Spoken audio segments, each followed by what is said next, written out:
하루는 예수님께서 게네사렛의 호숫가를 아마 이렇게 거닐고 계셨습니다.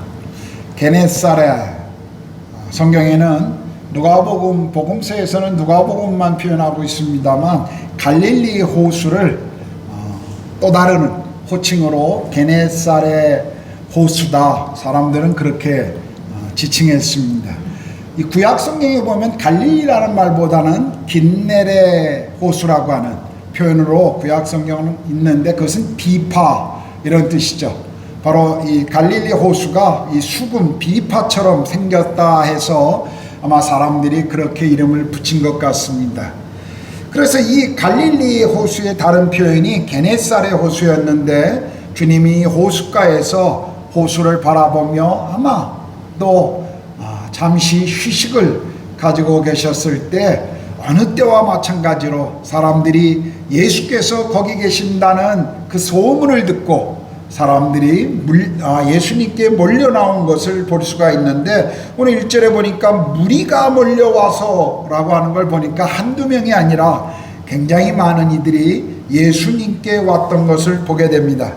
예수님께서 호숫가에 많은 사람들이 몰려오자 그 호숫가에 있는 배 중에 하나를 띄워달라고 부탁했습니다. 성경은 그 배주인이 시몬 베드로였다라고 오늘 말씀하시죠. 아마 배를 띄웠던 이유는 많은 무리들이 호수의 그 주변으로 몰려왔기 때문에 좀 더 많은 이들에게 효과적으로 주님의 말씀을 가르치기 위해서 배를 띄우셨을 겁니다. 또 우리가 오늘날 이스라엘의 갈릴리 지역, 특별히 가버나움 지역의 지형을 보면 이렇게 약간의 병풍처럼 돼 있어서 많은 무리들이 등을 지고 있고, 말씀을 전하는 사람이 이 호숫가에서 하게 되면 뒤에서 불어오는 바람과 함께 더 효과적으로 많은 이들에게 말씀이 육성으로도 전달되는 그런 지형적 특성을 가지고 있습니다. 그래서 아마 예수님께서는 배를 조금 띄워서 호숫가에서 무리들을 향해서 말씀을 가르치셨을 것입니다. 여기까지는 특별한 것이 없었습니다. 그런데 말씀을 마치신 주님께서 갑자기 베드로에게 깊은 데로 가서 그물을 내려 고기를 잡으라 라고 말씀하셨습니다. 왜 예수님이 갑자기 이렇게 베드로에게 말씀하셨을까요? 아마 밤새 고기를 잡지 못하고 그물을 싣고 있는 베드로가 안쓰러웠기 때문일까요? 베드로가 안 돼 보여서 주님께서 조금 도와주기를 원하신 것일까요? 이유는 우리가 아직까지는 정확하게 잘 모릅니다. 하여튼 베드로의 지금 상황은 그렇게 좋은 감정이나 육체적으로 좋은 상태는 아니었을 것입니다.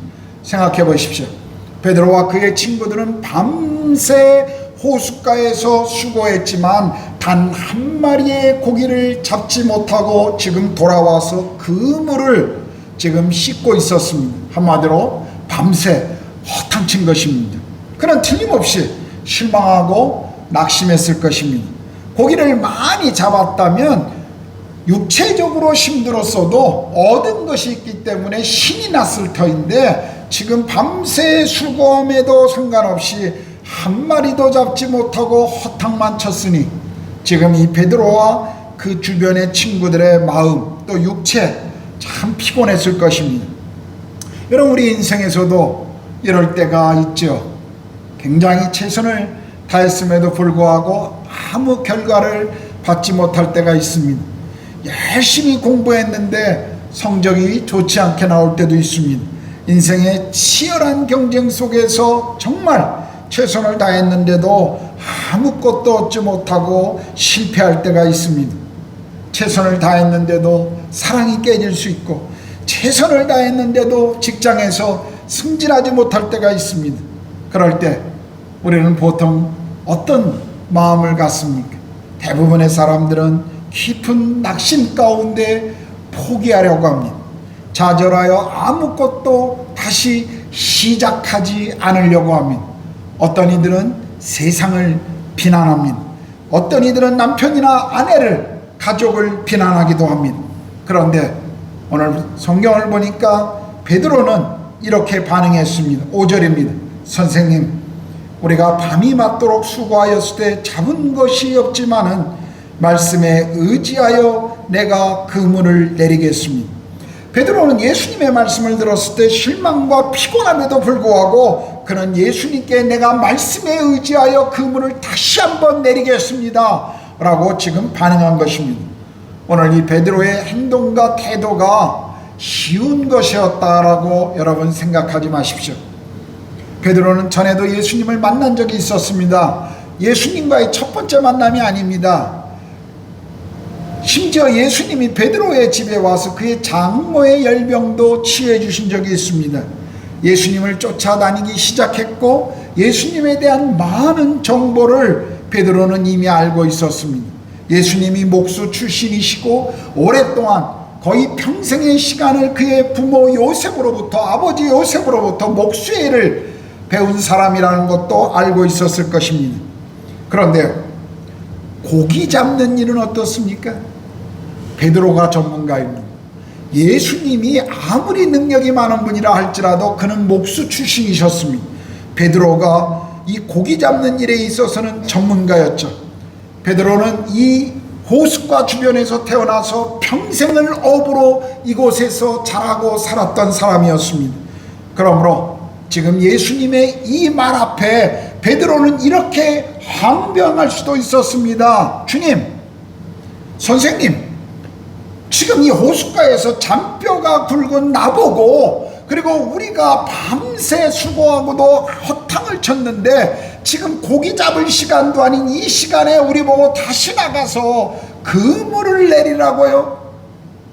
뭐 지금 우리가 그렇게 불쌍해 보이십니까? 아마 베드로는 그렇게 예수님께 항변할 수도 있습니다. 적어도 다른 것은 몰라도 이 갈릴리 호수에 관해서 물고기를 잡는 것에서는 우리가 전문가입니다 라고 예수님께 항변할 수 있었음에도 불구하고 베드로는 다른 태도를 지금 보인 것입니다. 여러분, 우리의 삶에서도 그렇습니다. 많은 이들이 종종 신앙생활을 하면서 하나님이 정말 내 생활을, 내 삶의 이 환경을 이해하고 계실까 하는 궁금증, 때로는 불신을 가질 때가 있는 것을 볼 수가 있습니다. 하나님 정말 나의 결혼 생활을 이해하실까? 내 아이들에 대해서 하나님이 나만큼 정말 아실까? 내 뱃속에서 태어나서 나와 시간을 가장 많이 보낸 내 아들, 하나님이 정말 이 아들에 대해서 나만큼이나 아실까? 내가 이 비즈니스를 몇 년 동안 했는데 적어도 딴 건 몰라도 이 일에 대해서는 내가 전문가인데 하나님이 이 일을 아실까? 우리는 얼마나 많은 그런 고백을 입으로는 하진 않지만 우리 마음속에 하고 있는지 모릅니다. 하나님보다 내가 더 전문가 같아 보이는 것. 그러면서 이렇게 말하죠. 세상에서 하나님 말씀 따라간다면 어떻게 살아? 적당히 살아야지. 남들도 다 그렇게 살고 있는데 하나님이 이 세상 일을 잘 모르셔서 그래. 너무 모르시니까 그분은 그냥 원리적인 얘기만 늘 하시는 거야. 그렇게 살다 망해. 우리 안에 그런 외침들이 얼마나 많이 있습니까? 그런데요, 이게 정말 얼마나 어리석은 말인지 모릅니다. 여러분, 시계를 만든 기술자가 자기가 만든 시계를 전혀 알지 못한다, 그렇게 말할 수 있습니까? 그렇지 않죠. 하나님이 우리를 만드셨고 그리고 우리보다 우리 자신을 더 잘 아시는 그분이 바로 우리에게 말씀하시는 분이라는 사실을 우리는 잊지 말아야 합니다. 여러분, 결혼 하나님이 만드셨습니다. 우리 아이들 하나님이, 우리의 생명, 우리의 직장, 우리가 가지고 있는 모든 달란트, 재능, 건강, 생명 다 그분이 주신 것이고 그분이 원래 주인이십니다. 여기 베드로가 어떻게 했는지 그의 순종을 한번 보십시오. 내가 말씀에 의지하여 그물을 내리겠습니다. 베드로의 순종을 오늘 보면요, 이의를 달지 않았습니다. 충분히 항변과 이의를 달 수가 있었음에도 불구하고 그는 이의를 달지 않았어요. 지금 성경에 보면요, 베드로는 그물을 싣고 있었습니다.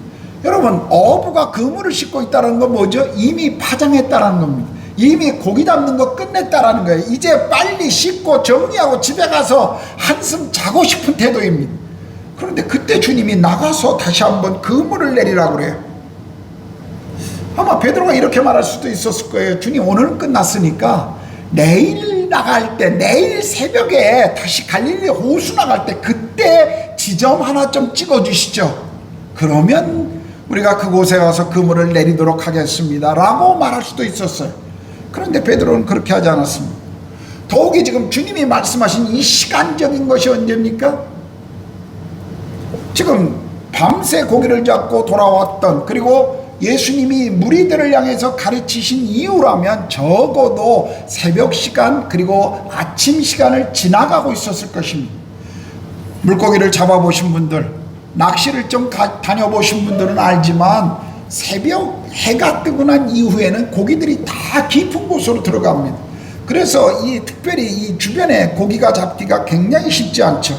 그런데도 베드로는 자신이 가지고 있었던 오랜 경험, 그리고 이 바닥에서 컸던 전문가적인 그의 견해, 생각, 이 모든 것들을 내려놓고 예수님의 말씀에 순종한 것입니다.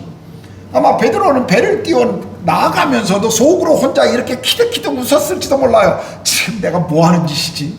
내가 저 목수의 선생님의 말을 듣고 내가 지금 사람들이 좀 웃지 않을까? 저 베드로가 바다에서 잔뼈가 굴더니 여전히 아직도 저렇게 어리석은가? 라고 아마 그런 비웃음에 대해 생각했을지도 몰라요. 그런데도 베드로는 지금 순종합니다. 이 호수에 대해 누구보다 잘 알고 있었던 사람이 베드로였습니다. 언제 어떤 시간에 어디가 고기가 잘 잡힌다는 것 누구보다도 잘 알고 있었던 사람이 베드로였습니다. 그러므로 오히려 이 상황의 올바른 설정은요, 예수님이 베드로에게 물어보는 거였어요. 베드로, 내가 좀 돕고 싶은데 너 어디 가면 잘 잡히니? 라고 물어봐야 되는 것인데 거꾸로 이해하기 힘든 지금 설정이 오늘 본문입니다. 그런데도요, 베드로는 이의를 달지 않고 순종합니다.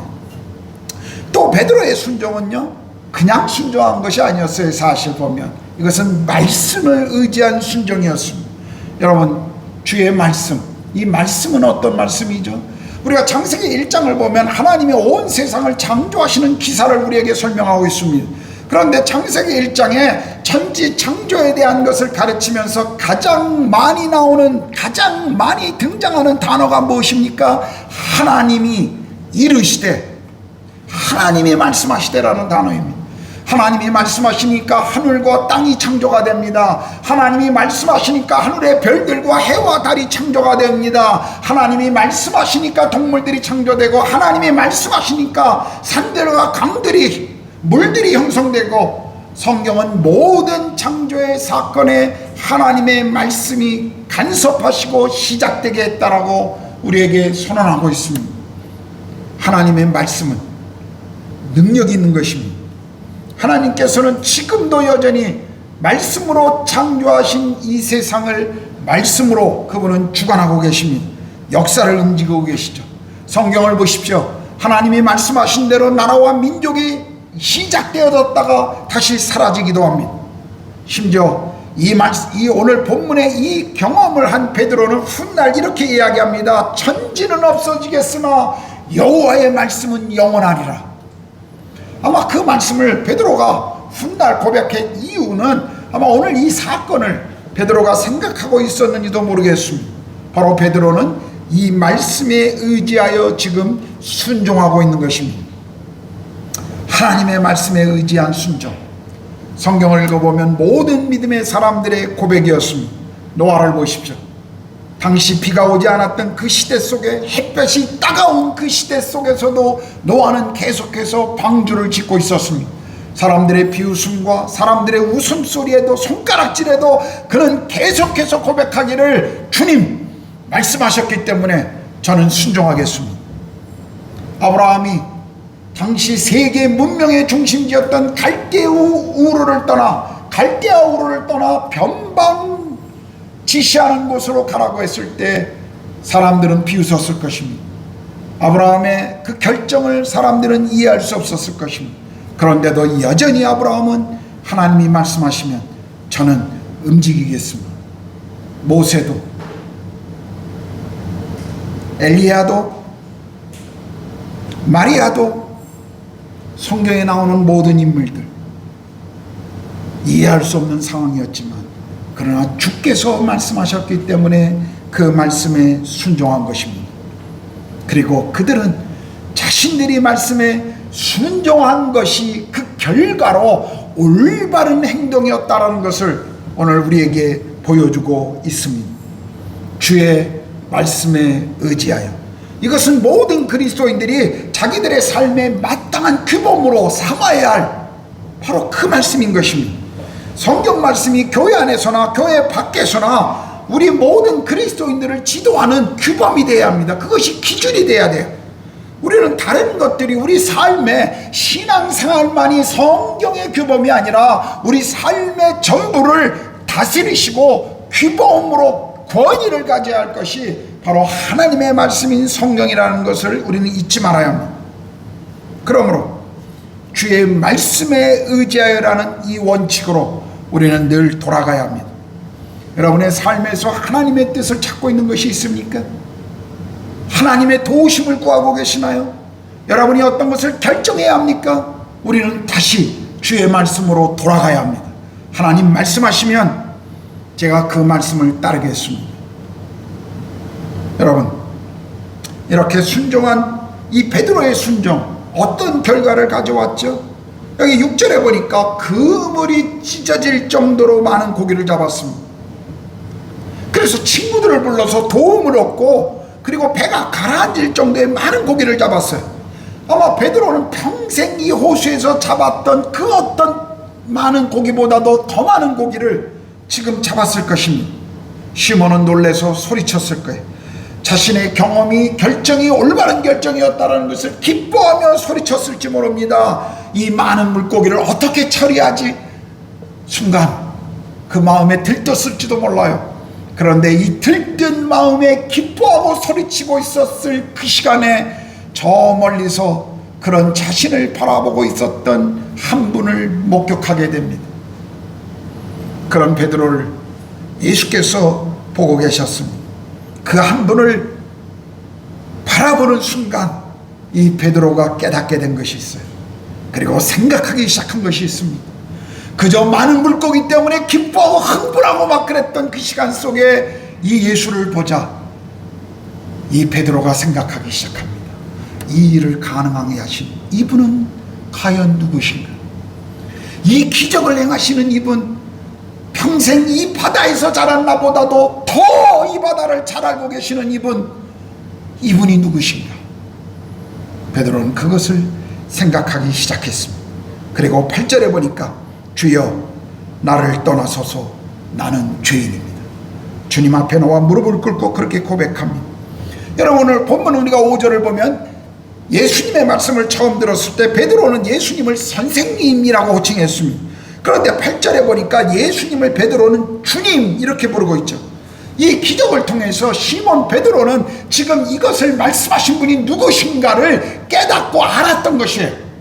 이분이 단순히 나보다 지혜롭고 나보다 능력이 조금 더 있는 분이 아니라 이분이 이 호수를 만드신 바로 창조주 그분이라는 사실을 지금 베드로는 깨닫고 있는 것입니다. 자기 앞에 계신 분이 그냥 한 지혜로운 선생이 아니라 바로 창조주 하나님이라는 사실을 베드로는 지금 알게 된 것입니다. 베드로는 이 기적을 통해서 하나님의 영광을 보았습니다. 그런데 재미있는 것은 자기는 죄인이니 자기를 떠나달라고 말씀하고 있습니다. 왜 그랬을까요? 여러분, 성경의 공통적인 것은요, 하나님의 영광을 본 사람들이 항상 동일하게 고백하는 것이 있어요. 그것은 죄인인 자기 자신을 보게 된다는 것입니다. 마찬가지입니다. 우리도 하나님의 영광을 보게 되고 그분의 거룩한 임재 앞에 서게 되면 우리가 죄인이라는 사실 앞에 두려워 떨 수밖에 없다는 것 아십니까? 여러분, 그 거룩한 하나님의 임재 앞에 서보신 경험이 있으십니까? 그래도 잘났다고, 그래도 남들보다 도덕적으로 윤리적으로 무언가 생활적인 우월감 속에 가지고 있었던 내 자신이 그분 앞에 섰을 때 무너지는 그 경험을 여러분 해보신 적이 있나요? 거룩하신 하나님의 그 임재 앞에 서게 되면 사람들은 자기 자신을 보며 자기 죄 때문에 두려워할 수밖에 없는 것입니다. 종교개혁자였던 칼빈은 이렇게 고백한 적이 있습니다. 하나님 앞에 서는 사람들, 그 거룩하심 앞에 서는 사람들, 하나님을 알 때 자신의 모습을 진정으로 볼 수밖에 없고 자기가 죄인임을 고백하지 않을 수 없다. 칼빈은 그렇게 이야기합니다. 베드로도 마찬가지입니다. 이 기적을 경험하면서 그는 이 기적을 일으키시는 그분이 누구신가를 진정으로 보게 되었고 자기 자신을 보았던 것입니다. 베드로가 하나님의 영광 앞에 직면하고 자기 자신을 보았을 때 그때 주님이 베드로에게 이렇게 말씀하시죠. 10절입니다. 두려워하지 말라. 내가 이제 후로는 사람을 취하리라. 이것이 주께서 베드로에게 기적을 보여주신 가장 중요한 이유였습니다. 더 많은 물고기로 베드로의 마음을 위로했던 것보다도 정말 주님이 이 기적을 행하셨던 가장 중요한 목적, 그 이유는 바로 이것이었습니다. 내가 이제 후로는 사람을 취하리라. 오늘 말씀을 보면요, 베드로는 이 많은 물고기를 잡으면서 예수님께 동업하자라고 요청하지 않았습니다. 우리 같으면 그럴 법하지 않아요? 뭔가 이분과 함께 있으면 큰 돈 벌겠다라는 생각 같지 않겠습니까? 베드로의 관심은 이제까지 어디였어요? 갈릴리 호수에서 더 많은 물고기를 잡는 것이었습니다. 그래서 뛰어난 어부라고 인정받는 것, 그리고 그 물고기를 팔아 편안한 삶을, 노후를 준비하는 것, 자식들을 교육시키는 것, 이런 모든 것들이 베드로의 관심이었을 것입니다. 그런데 베드로가 이제는 그 관심으로부터 멀어집니다. 물고기는 더 이상 베드로의 관심이 아니었습니다. 창조주 하나님의 그 권세를, 그 권위를 본 베드로는 이제 자신이 하나님 앞에 죄인이라는 사실을 인정하고 주님 앞에 엎드릴 수밖에 없었습니다. 그리고 이제 엎드린 베드로에게 더 많은 물고기보다도 더 큰 대박의 인생을 향한 부르심이 있었습니다. 바로 사람을 취하라고 하는 부르심이었습니다. 베드로는 물고기를 파는 시장이 이제 그의 관심사가 아닙니다. 그는 하나님의 나라가 그의 인생에 열린 것입니다. 주님은 단순히 배에 고기가 가득 찬 기적보다, 그리고 경제적인 이익을 주는 것보다도 더 큰 축복으로 베드로를 지금 초청하고 계신 것입니다.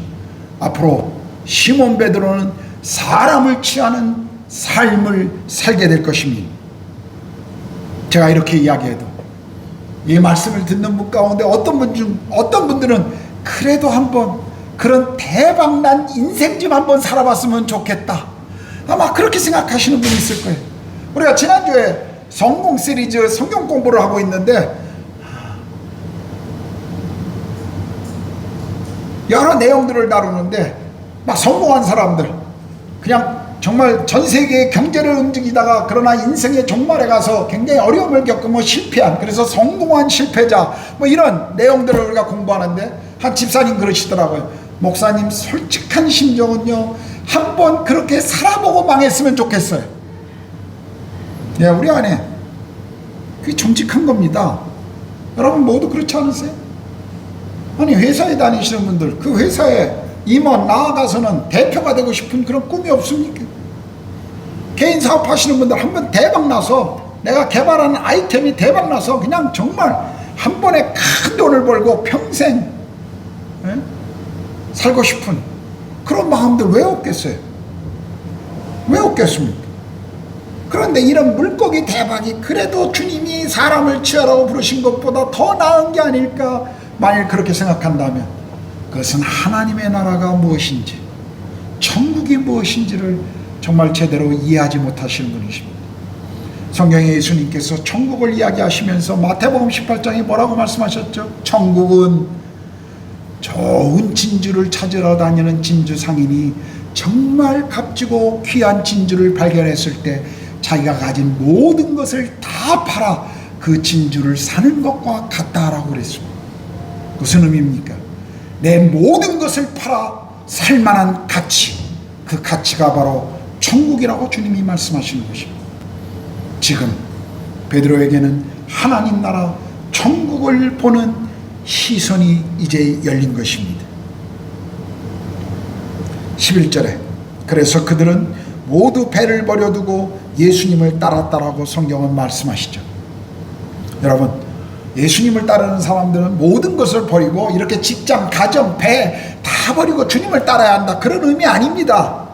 우리가 성경을 읽어봐도요, 예수님을 따르는 제자 중에는 여전히 가족들과 함께 있고 여전히 자기의 생업에 계속 삶을 살았던 많은 사람들이 있습니다.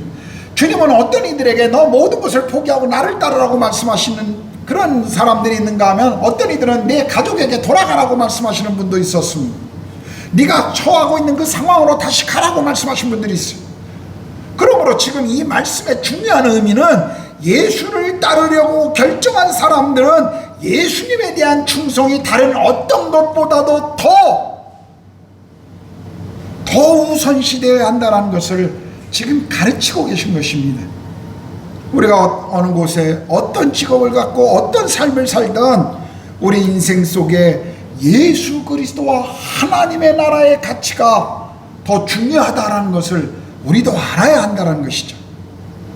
저는 주님께 제가 젊은 시절 그렇게 기도했던 적이 있었습니다. 하나님 앞에 제 인생을 드리겠다라고 고백하면서 이런 기도를 주님 앞에 드린 적이 있어요. 하나님, 제가 어디에 살든 무슨 직업을 가지든 평생을 그리스도를 전하고 그리스도의 제자로 살며 그리스도의 제자 삼는 일을 위하여 제 인생을 드리겠습니다.